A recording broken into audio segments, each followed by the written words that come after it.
What an error and what a moment for Bayer Leverkusen.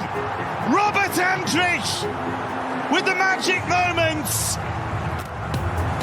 It's not the... Three that morning, including Palacios. Morales going to strike it, does, and it goes back to the goalkeeper and in. It's a huge, huge mistake by Alberto Brignoli. Squeezing in between his legs.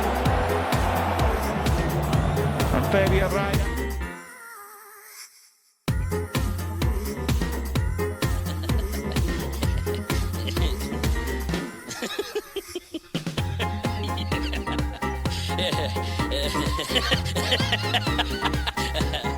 Když si na Karlových Varech stará ve škole o bazén, kde začal pracovat, tak krásný signál.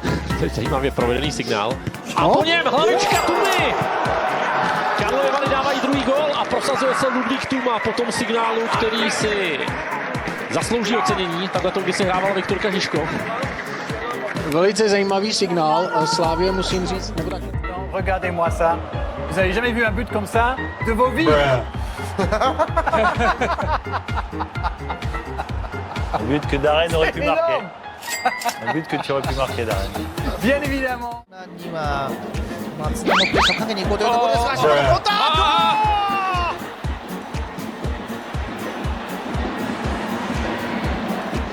Holzman's free! It's got to be two! He's missed it! How on earth did he miss that?